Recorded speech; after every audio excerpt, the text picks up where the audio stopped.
Welcome back. Here we go. Like she says in Mario Kart, what is her name? Peach, the queen. Oh, yeah. Pete, Is something it? Peach. I don't remember. I don't remember her name either. Princess Peach. That's what it is. Princess Princess Peach. Peach. That's why I said Queen Peach. Welcome to the Gritty Mamas podcast. Carly is over there in her cabin in Idaho. It's not mine, but yes. A family cabin in Idaho. And I was like, are we podcasting tonight? And she's like, well, I don't have a microphone. And I was like, well, I don't even think mine works. So here I am in the closet hiding. She's locked in, right? In the office. Not only locked in. Well, I locked the door, yes. Yes, she locked the door and she's locked into the podcast here, ready to rock and roll. And we find ourselves, or maybe I find myself talking about all these things, and I'm like, oh, fetch it. Like, let's just push record and just go for it, because there's so many things to talk about that we can get into. But I wanted to start with a kind of a reminder.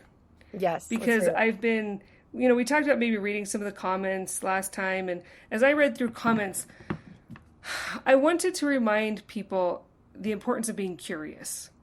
And, with the Fauci stuff that went on this last week, did you watch any of that? A little bit, yeah. Where he pled the fifth like over 100 times. It was something like 114 times he said, I plead the fifth. Yeah. Sorry, but it wasn't just my laptop is sitting low. It wasn't just it wasn't just pleading the fifth. It was saying on the advice of my attorney and all of that. Oh my gosh. Every single time he'd say the same thing. I know. Yeah, it was really annoying.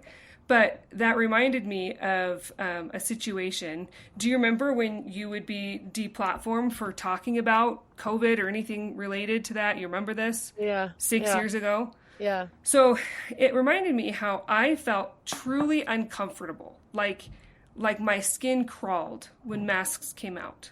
Because when I was growing up, again, cops kid, put yourself in that frame of mind, right? So the safety talks that my parents had with me probably looked a little different than the safety talks that your parents had with you, right? As a cop's kid, when I was little, I was fingerprinted. Not because I was a criminal, but because if anything ever happened to me, right, if somebody wanted to steal me or something, they would have my fingerprints. Like, that's the kind of, situation that I grew up in, Those are right? the levels. That's the extent of the where your dad went to keep you safe. Well, you just think differently as a cop, right? You just see, know, understand, hear all different things than a lot of people do. Like, my dad started in a small town in Utah, and the stories, and that's like 40 years ago, right? Over that now. And the stories that he could tell you from 45 years ago in Springville, Utah, would be mind-boggling to you, right? So they were so bad? Yeah, some are hilarious, but there's some that you're like, are you for real? That actually happened? Yeah. So, and I really do think we should have him on the podcast because he would entertain people for days. He's such a good storyteller. But anyway, so my safety talks are different. The way we think is different. And when I saw masks come out, who wears the masks? Do good guys wear masks or bad guys? No, bad guys wear masks, right? I mean, good guys, if you go to the doctor's office, those are good guys, right? Yeah. But if you're walking around town and somebody has a bandana on their face or anything covering their face, those are the bad guys. Why? Because they're obscuring their identity. They want to hide. And so the first thing that I started to think was, are you for real? Do you know how much bad crap can happen because of all of this? And then I got mad about, I had a kid learning to talk at the time. How are they going to learn to talk from their preschool teacher? They can't see her face. Obviously it went more in depth than that, but every part of my insides wanted to say, this cannot be real. This is what the bad guys do. This is not what the good guys do, right? So I instantly went into defense mode. I was like, I'm not doing this. I'm not wearing them. I'm not telling my kids to wear them. No way. And I have a friend down the street who's one of my very favorite people. My hair is super distracting me today. I'm at the cabin, so anything goes, but you have a fantastic bun. Your buns are fantastic. Well, thank you. It's the poofy stuff around here. I need some hairspray, but it's the cabin. Whatever. Anyway, so I'm turning on a light so I can see better. Keep going. Oh, good. Okay. Oh, I just made it worse. Get yourself some light in that closet. Okay, it didn't work, but go ahead. Oh, bummer. Okay, so I have this friend down the street who I admire and I love. And politically, we're mostly aligned. Even parenting, we're aligned. And, in church and stuff, we're just aligned. She and I think a lot alike. And so when I show up to this sporting event, I think we were watching tennis. Our girls were both in tennis. And so we show up to watch them, and she is wearing a freaking mask. And I'm like, are you for real? I won't say her name, just, but I was like, girlfriend, what is happening? But because we had a relationship, and mind you, I threw a 40th birthday party. We're good friends. We've had talks about everything. How do I know we're aligned? Because I've talked to her about all sorts of things. So I had a very good relationship with her. And I said, I'm kind of surprised to see you wearing a mask. Tell me about that. Rather than being like, I can't believe you're wearing a mask and you're going against all this, getting all mad and telling her well, now I don't care about your opinion about anything. And you've lost credibility with me because we disagree on this one thing, right? I didn't say that to her. I said, tell me why. Because again, I respect her opinion. She's an attorney. She's a mom of 5 kids. She is smart, but she's also very humble and kind and thoughtful. And I just admire the crap out of this woman, right? And so I said, tell me why you're wearing a mask. And she said very thoughtfully, very kindly, very softly, my dad has cancer.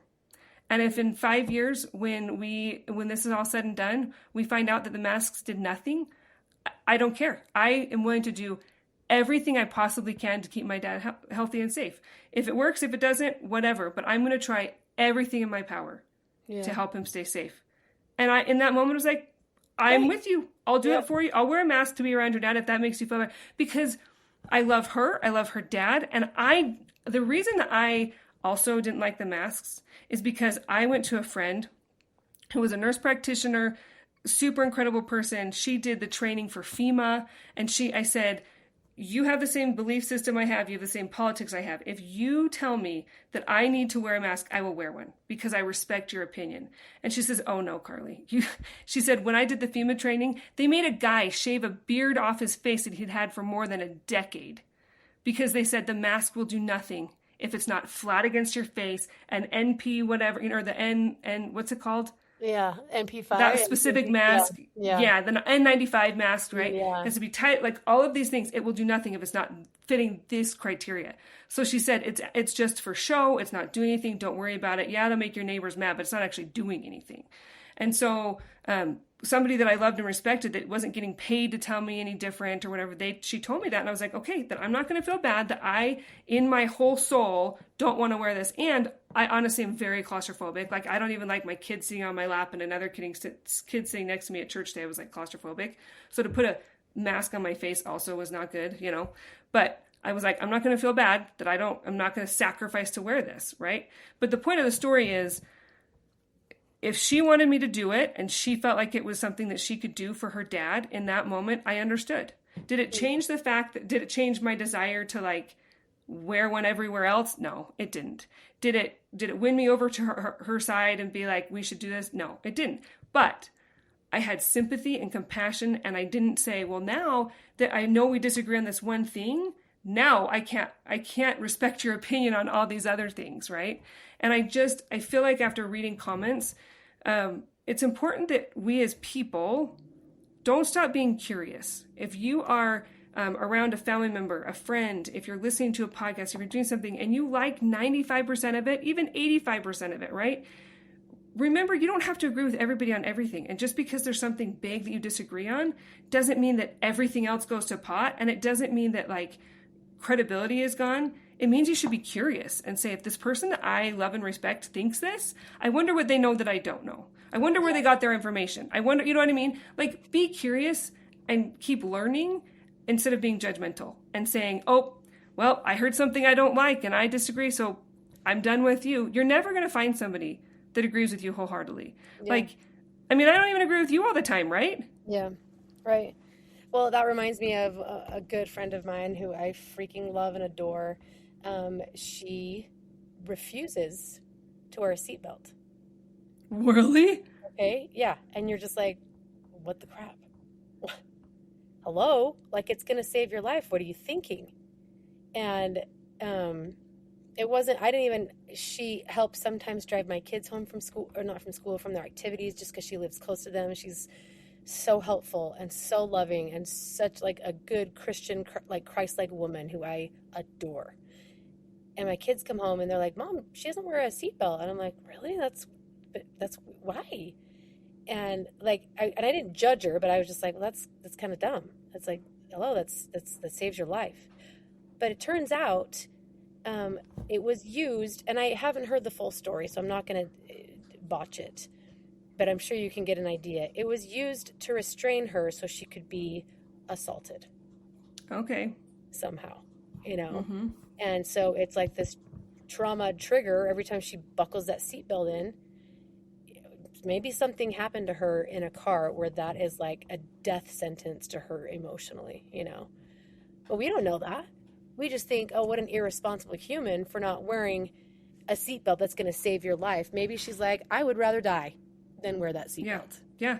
Well, I've heard a story where somebody doesn't wear a seatbelt because they were in a car accident, and because they weren't wearing a seatbelt, they were able to climb like in the footwell, and that saved their life. And I was like, now 95% of the time that will kill you, but in this one situation, it worked. But if that's their thought process and their experience, okay. Like, I think what I've learned, the older I get, the more I realize that like all we know is our life experiences.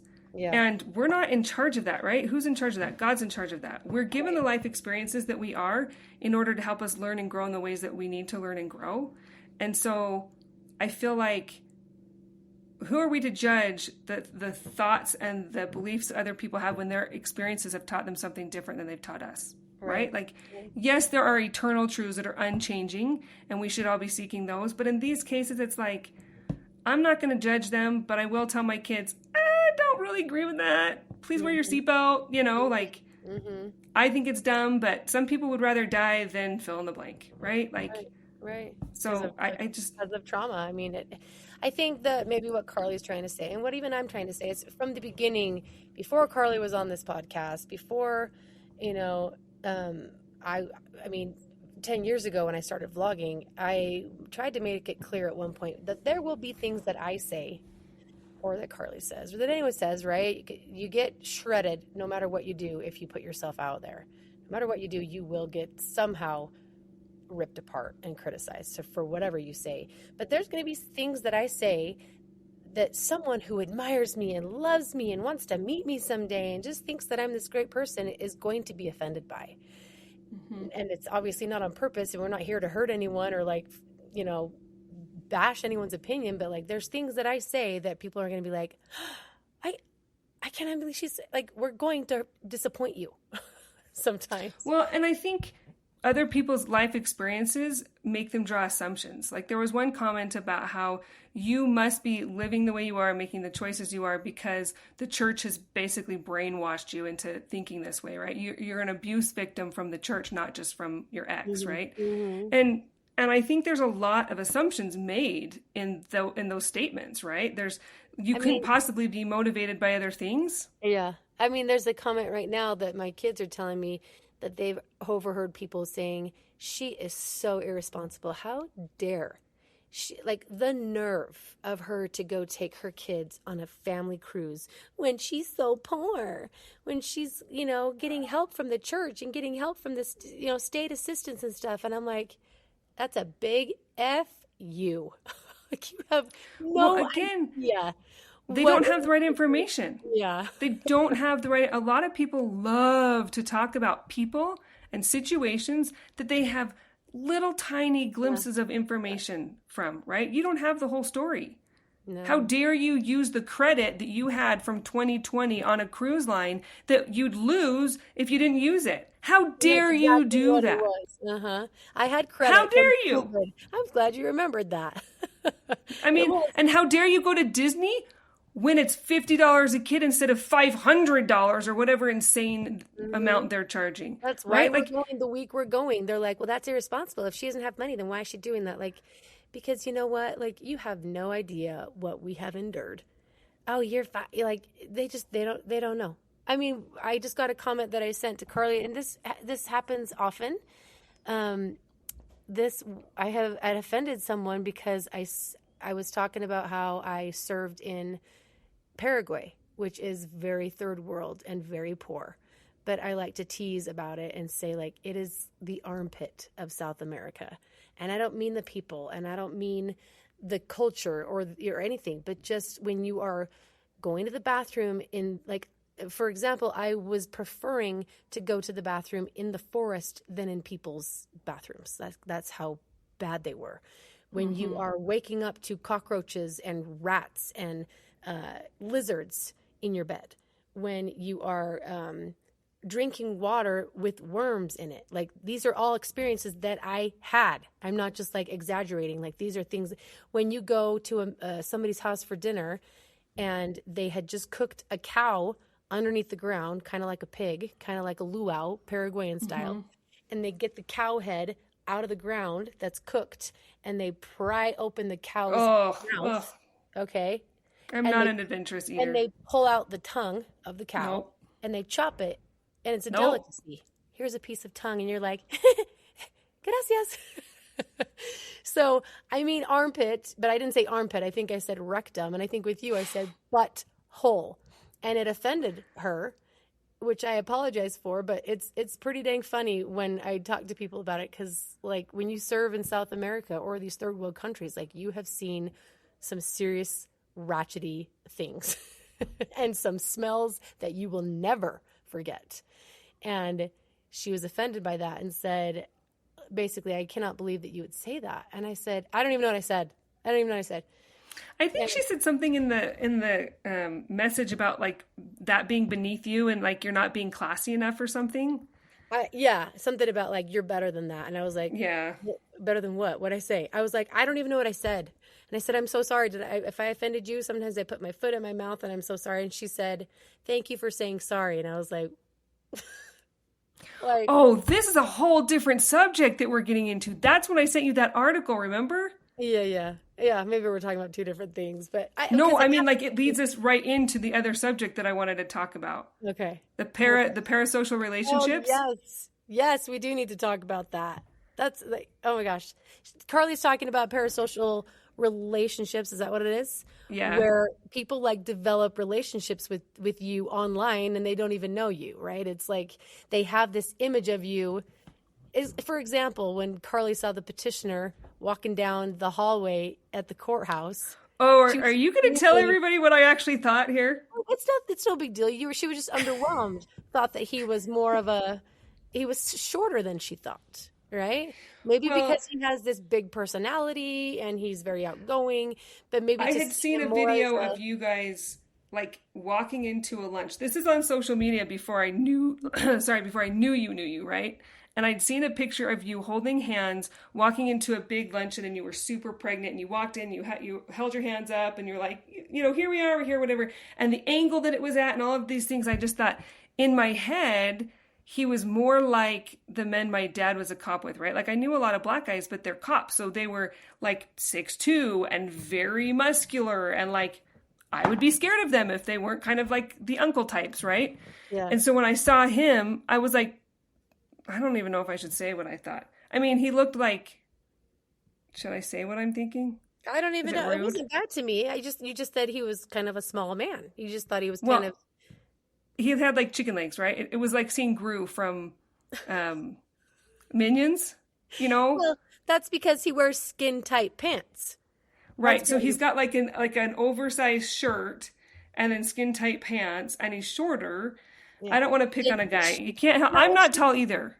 Yeah, well, it was just shorter than you expected. My point is that his stature was different than I thought, and I was like super underwhelmed. Yes, and so I've heard like never meet your hero because you're going to be like, oh, shoot.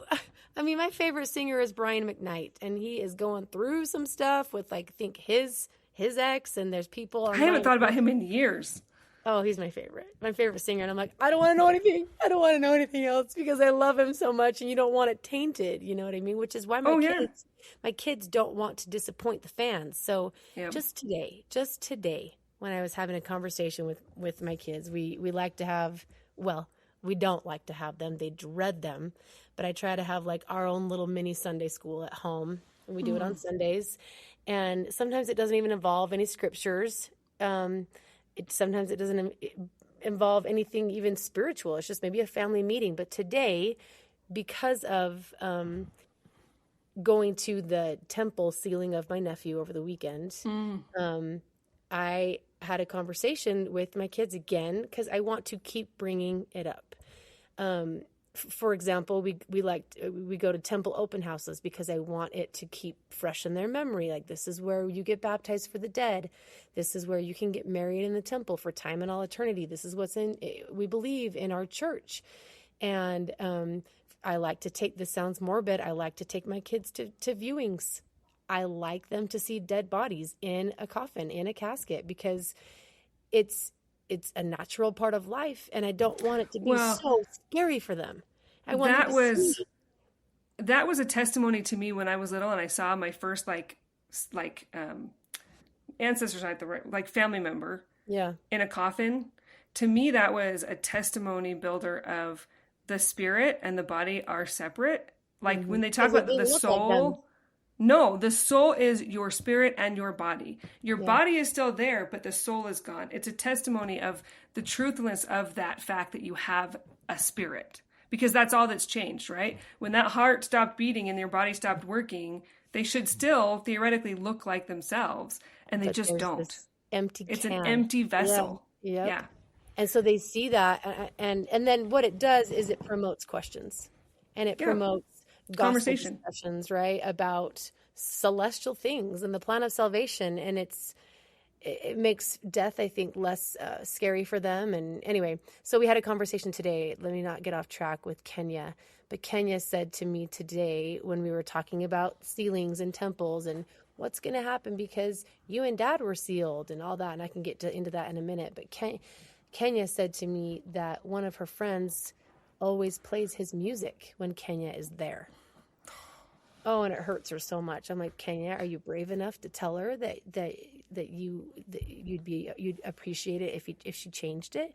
She's like, I did once, but she keeps playing it, and Kenya's eyes are just welling with tears. And I'm feeling so hurt because she doesn't want to disappoint this friend who might think that Kenya's dad is a superstar when he's hurt my cute little 8-year-old so badly. You know what I mean? And so, no, help me get back to where I was. We were talking about not wanting to disappoint, not getting to know your heroes. Parasocial relationships. Yeah. I'm sure if you're listening, you know where I was going with this, but. Well, yes. I think where we got started was this idea that Julie's apologizing to somebody that she's never met before. And this person thanked her for apologizing. And Julie was just like, I don't owe her anything. I don't need it. Like, it's this weird. No, and it's like, you don't want to hurt people's feelings. You don't want to disappoint people. You don't want to say things that rub people the wrong way. Like, that's never what anybody wants to do. But we also can't tiptoe around things. And we both want to be genuine and honest in who we are. And that's going to disappoint people because you're just people. But it's so interesting because I will never forget when I went up to a park in, I want to say it was South Jordan or something. We didn't go there very much. I don't think I've been there since then, but I saw Bubba Page there. Oh, how long ago was that? Oh, years before I knew you. It was before we had met in real life. So it's been years before they got divorced. Okay. So, but he was there with his kids and they were like eating lunch and then playing at the park. And I just had this thought like, oh my gosh, I know him. I know his name. I know his kids' names. I know where his wife is right now. I know why he's at the park watching them while she's doing what she's doing. And he doesn't know me from Adam. He doesn't know who I am. He doesn't know my name. He doesn't know anything about me. I could be a freaking psychopath and he would have no idea, right? And it's because they are, Jordan and Bubba are online. I mean, she makes a living online. That's what she does. And I just remember thinking, how weird is that?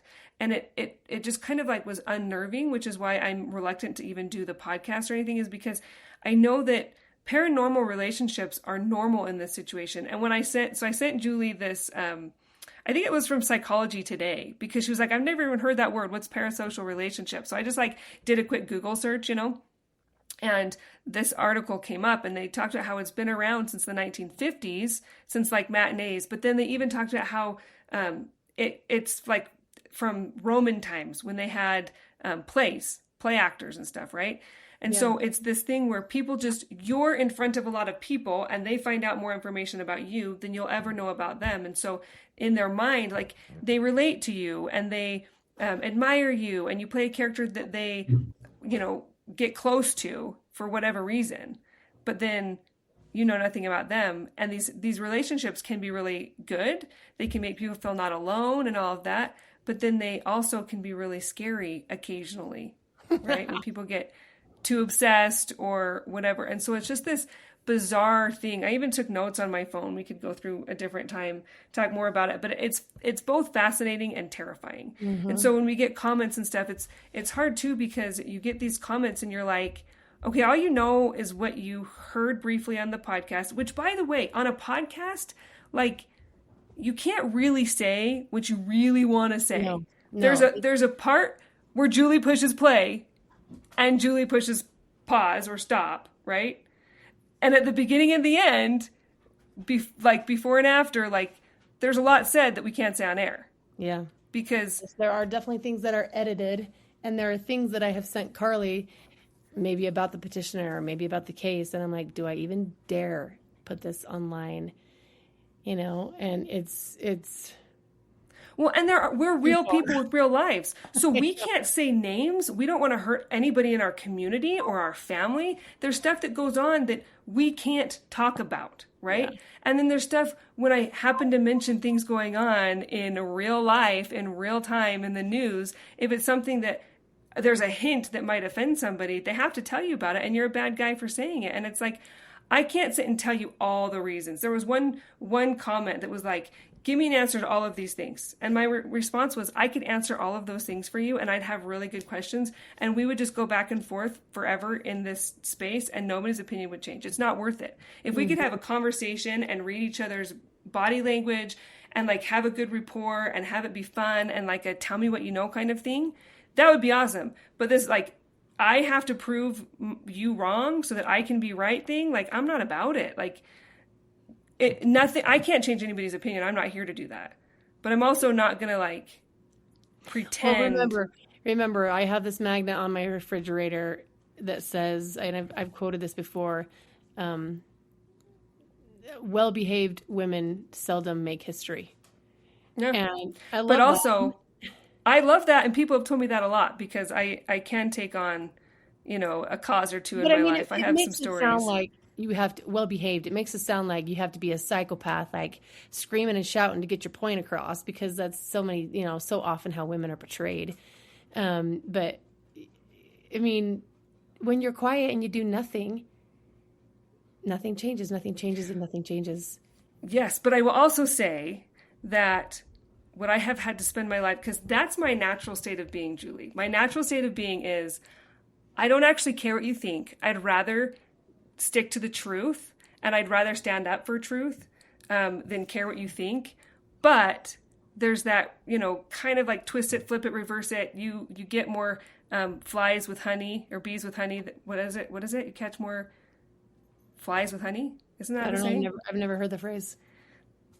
The idea is to be tactful, right? Like, yeah, like you don't want to be so well behaved, but you also don't want to be repulsive and repel people. You want to have tact, and you want to have like common sense, and you don't want to, because you're never gonna convince somebody or bring somebody to your side by attacking them. One is the character assassination. I would love one day, Julie already knows this, but I would love one day to start going through on the podcast logical fallacies. I would love to. The first logical fallacy that I would love to teach people is the ad hominem fallacy. Do you know what that one is? I sent you that one. Ad hominem. It's like everybody's go-to. It's a character assassination. It's like you could have this true fact, but if it comes out of the mouth of somebody that you can prove isn't a perfect person, then that true fact doesn't exist anymore. It's like, oh, you have this truth. Rather than fight the truth, I'm going to just tell you that whoever told you that is a bad person, right? Mm-hmm. Can you think of who this reminds you of? I'm sure everybody has their favorite podcaster that they love or hate that this applies to, right? It's like, I don't like the person who's giving us the information, therefore the information isn't true. And you don't have to go and look at the information. You don't have to go and seek it out and find out if it's true because you heard it from a source you don't like, right? You just attack somebody's character. So I would love, there's so many different things like that help you see through to find truth in things that I'd love to go through logical fallacies. Well, that's what drew me to you in the first place, were your stories, remember? Oh, yeah. You post things that I'm like, dang, she's got pelotas, which is balls in Spanish. I was like, oh my gosh, because I was like, I don't think that I would post that just because I have this following where I'm going to offend someone if I post that. Oh, right? I've had a few people that have I'm been sure offended. you have, but the difference is your profile is public. I mean, private, right? And that's how you're like, well, it's just my friends and family who basically know what I believe anyway, but you're bold enough to post what you believe, you know, and I admire And a few of my friends that are more like periphery friends, like I know from like 15 years ago or from like not a constant in my life, a few of them, one girl from high school, one girl from my early college days, they were so put out by something that I said or did. They like unfollowed me and blocked me. And I was like, wow, that was like quick and easy. Like, I mean, kind of like shockingly fast. I mean, I couldn't apologize. It was just kind of like one and done. Like, I'm like, I'm sorry, I've offended you, or like, I don't even know what I said. But yes, I do tend to put my foot in my mouth. I am a chatterbox. I obviously heal out loud and have, you know, am very vocal and oh my gosh, this is why you guys, I cannot keep doing this. Megalodon is here too. Yeah. Well, your dog, and I keep looking in the background because you've got that buffalo, and I just think of the buffalo heading into the storm head on. Have you heard that phrase of how buffaloes get through the storm, right? She's got this big picture behind her of a buffalo just heading right straight for it. There's no way around. There's actually like dead animals all over this cabin too. Really? Like a mountain goat and a billy goat, and then a mountain lion, cougar thing. What else is in this cabin? Yeah, that's in Idaho, right? Yeah. Well, I don't even know if we have time to get into what I want to get into because it's so deep and can be so, as Carly says, complex and nuanced. Yeah. Maybe that's what we need. That should be one of our phrases. I was just telling Julie that we need to get like a line of shirts that she can sell, and like there's one creator that I like to follow, and he'll say, you know, allegedly, maybe, perhaps, you know, right, I don't know if he has that on a shirt yet, but maybe we could say, you know, complex and nuanced, you know, nuanced, and that's our shirt. Like, here we are, complex and nuanced, you know, but and we can do something with our buns. So you guys, we want you to tell us in the comments some phrases or things that we could print on a shirt that you would wear. Like, what about this one? I actually, after we recorded that episode about like our family sayings and stuff, I was like, I cannot believe that I forgot this one. But it's because I didn't grow up with it. It's what my parents like adopted as we got older and like we're moving out and stuff. Maybe we really disappointed them. I don't know. But they've said it's now been a couple decades, I think. Their phrase is happier living through lower expectations. Shouldn't we put that on a shirt? Yes. Right? It's like a more elegant, kind way of saying lower the bar. You know, like we'd all be happier. Don't reach for the stars. Don't try to be a millionaire. Just be happy, like, to live in a house. You know? Lower your expectations. Don't expect your kids to call every day. Once a week is fine, you know? I know, because sometimes, like, we get offended if my mom or dad hasn't done something as grandparents. And I'm like, well, heck, maybe I'm going to be a mediocre grandparent. What am I judging them for? I'm not there. Well, and they have how many grandkids? And I'm a mediocre parent, let's be honest, you know, mediocre podcaster. I mean, I got dogs that I can't control, but I can't sit in my closet anymore because it's hurting my back. And while you are talking to me behind the scenes, I have an 8-year-old who's saying, I'm not going to bed. I'm watching a movie. And I'm like snapping at her while I'm talking to you. Like this, I can't. Something's got to give. But I think this is why people say they like it when we're not in the studio. This is why people are like, I just want to see your real life. Yeah. I know, just watching my 2 dogs wrestle, and school is starting in 2 weeks. And I don't think we're going to have time for this conversation tonight because I want to talk maybe next week about where my brain is with the sealing ordinance that happens in the LDS church. I'm not mad about it. I'm not like, I'm not so confused and like not wanting to talk about it because it makes me mad. It's none of that. There's just questions. There's things that I don't understand. And they're probably the same questions that everybody else has, but that's been all over my story. So if you've been on Instagram, that's what I've been posting about lately is... Because you went to a sealing of your nephew. Yeah, I went to the sealing of my nephew, and I'm like, where the heck do I stand now? And everyone's like, you'll receive all the blessings. And I'm like, yes, I know this. But there's things that I want to talk about with that in another podcast because it's going to take too long and I can't focus with these freaking dogs. But before we do that, school is coming 2 weeks from now. We've got 2 weeks of summer left. Is that the same for you? Yeah, about that, yeah. You start the 17th. So we go on my kids, basically their first time to Disneyland.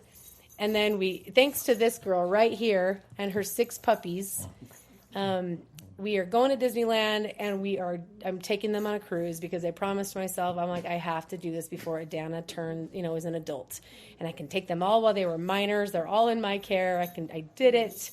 And, it's gotta be epic and it's gotta be a cruise because I gotta be able to feed them all without. And you want to use your dang credits. Yes. I got credit from COVID. We were going to take a cruise 6 years ago and the world shut down a week before our cruise. I was like, no, it was horrible. It was so horrible. So in the meantime, before that comes and goes, we've got back to school shopping. We have, backpacks to get and lunch boxes to get. And again, if you're in my position or if you are, in the same boat as me, applying for fee waivers and free reduced school lunch and finding out like what supplies all the kids need. Like I've got 2 kids checking out of school early every single day. And might I add, this is every day? Every day. Yeah. Yeah. Adana has checked out early since 5th grade because of gymnastics. How do you manage that? That's why I can't get anything done. So, but how do you even manage that with her class schedule? How does she graduate? Does she take fewer classes? How does she? No, it just takes like 2 or 3 online ones. Okay. So she has to figure out how to get it done. Electives. So it's like first period math, second period English or ELA, whatever they call it. Third period history. Fourth period, what's the other like core like a. I don't know, just they have straight. And then I'm like, she squeezes seminary in there. And then she'll take health or fitness or, computer, whatever. She will take those online. Yay, Carly has a distraction. Text me, Nona. Oh, I don't know. This is real life, people. Here we are. 2 mamas trying to podcast. On a Sunday night, it's 9:35 p.m. What did she want so badly? I'll give you one guess. It wasn't me. She wanted your husband? Oh, she wanted her phone? A charger. Oh. How do your kids always ruin your day? They come in and sell your charger, and when you go to bed, it's not there? It's gone. Drives me nuts. And it happens every single day. That's hilarious. Oh, I got another one. There she is.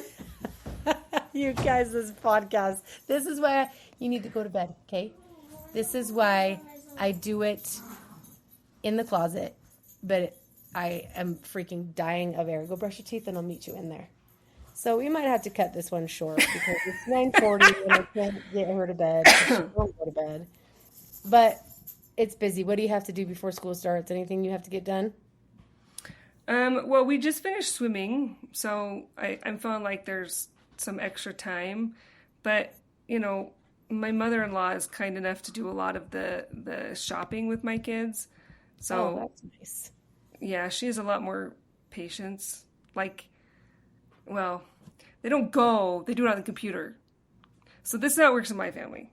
My mother-in-law she's Amazon, right? Yeah, or like, just she buys stuff on Gap Online or whatever. So she doesn't like to leave Idaho, right? And so she will just buy my kids some things online, and then they'll come, and then I'll just go back and return what doesn't fit, what they don't like, whatever.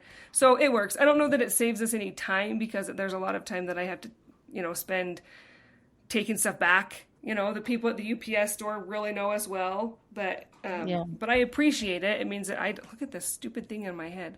I appreciate not having to take the little one to the store, because taking a 4-year-old to do things like bra shopping and whatever is like the worst thing on the planet. So it's really nice that my mother-in-law, she's always kind of used it as a way to like spend time with the kids and talk to them and learn what they like and what they don't like and kind of just learn their personality. So she'll sit down and order stuff with them. And so that's really nice. Even just while we've been here, my 10-year-old was like, Grandma, come look at backpacks with me. It's like something they can just. It's kind of lovely. It is really lovely until all the packages arrive and I want to like pound my head against the wall. But because for an ADHD brain like mine, it's so stressful. I've tried to explain it to my, I won't say my oldest because my other one is gone right now. My oldest at home, right? She is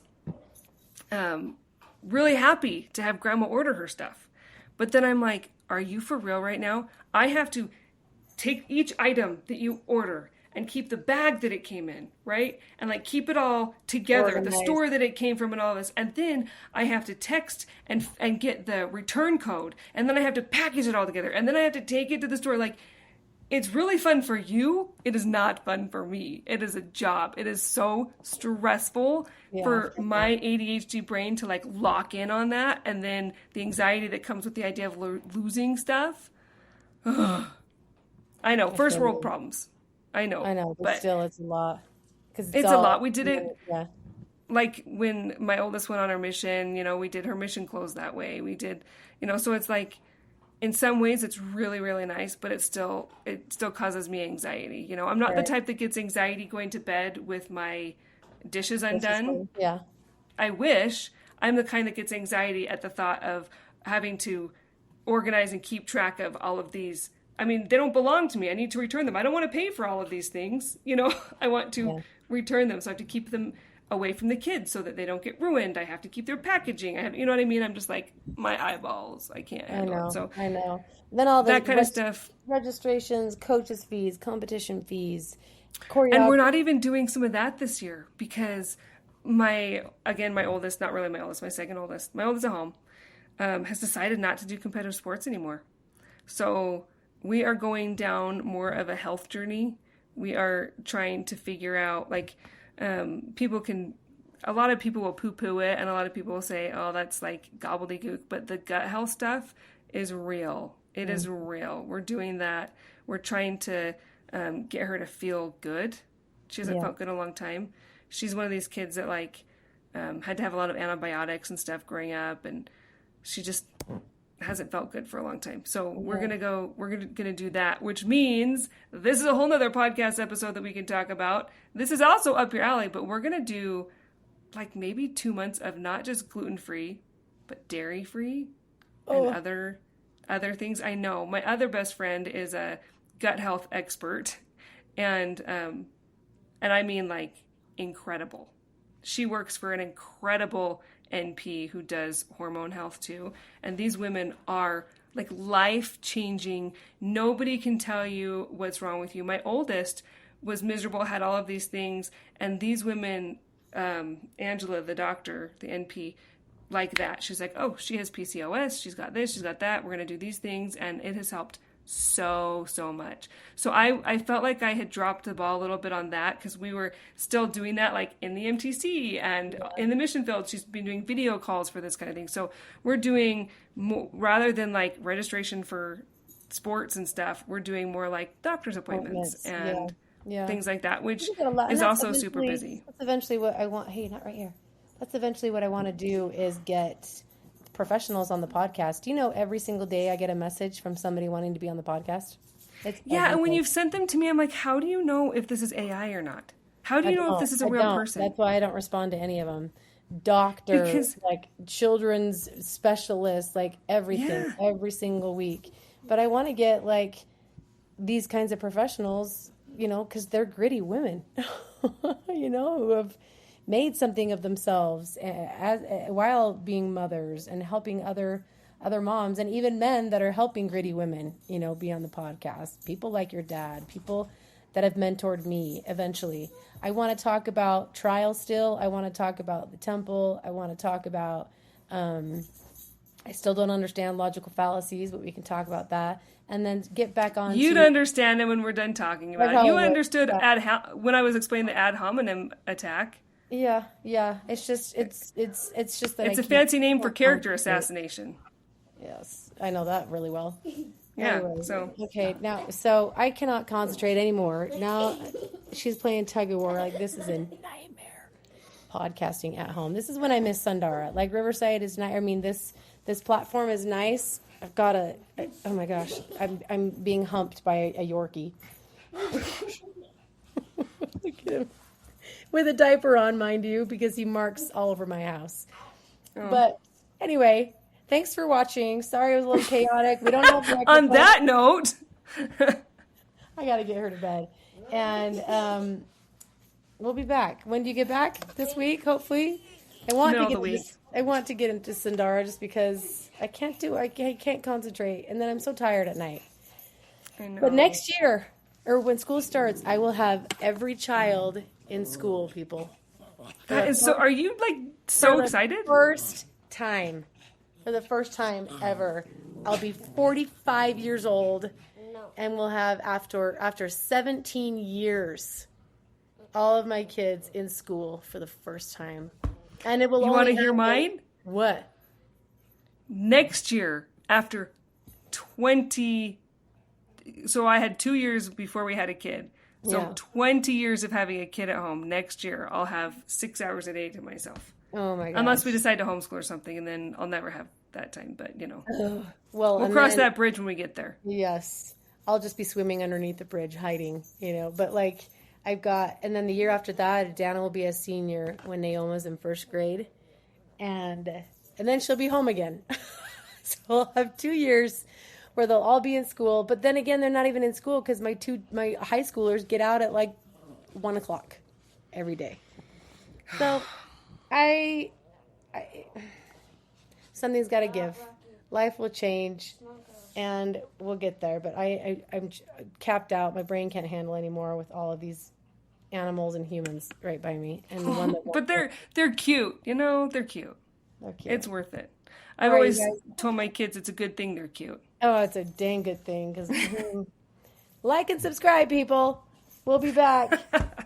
And have fun at your cabin. Hopefully you can hear us. It wasn't great quality, but who needs quality when you got quantity at buns and we've got a wealth of information? I'm getting slap happy, and I can't. This dog's on my lap. Okay, over and out. See ya. Oh, I thought I got another thumbs up. Let's see if it gives me one. Nope, I didn't get it a thumbs up. And we've never gotten balloons again. Where did the balloons come from? I don't know. That was wild. All right, we're out. We should edit this. Sayonara. Goodbye.